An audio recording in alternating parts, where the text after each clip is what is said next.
Praise the lord.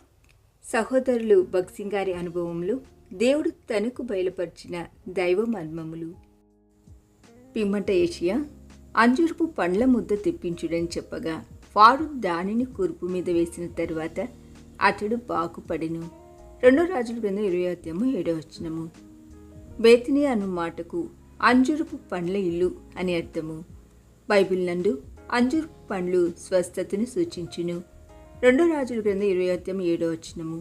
అంజూరపు పండ్లు యూదుల అనుదిన ఆహారంలో ఒక భాగము.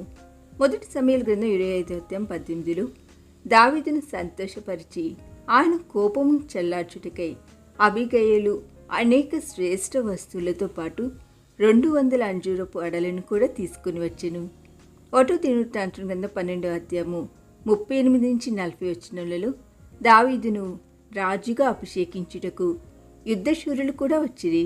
రాజ్యమంతటిలో బహు సంతోషం కలిగి ఉండెను. అప్పుడు చేయబడిన విందులో శ్రేష్టమగు పదార్థములు పానీయములు ఉండెను. ఆ శ్రేష్టమైన పదార్థములలో అంజూరపు అడలు కూడా కలవు. అంజూరపు అడలు విందులకు ఆరోగ్యమునకు విలువైన పదార్థములు.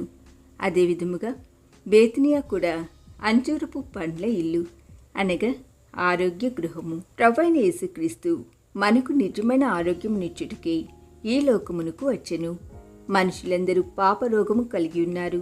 పాపరోగము మానుట అసాధ్యము.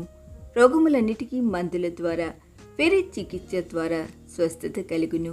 కానీ పాపరోగమును స్వస్థత కలుగుట అసాధ్యము. మానవులందరూ ఈ పాపరోగము నుండి స్వస్థత పొందుటకే యేసుక్రీస్తు ఈ లోకమునకు వచ్చెను. ఈ దిన ధ్యానము మనందరి ఆత్మీయ జీవితమునకు ఆశీర్వాదకరముగా ఉండునుగాక. ఆమేన్.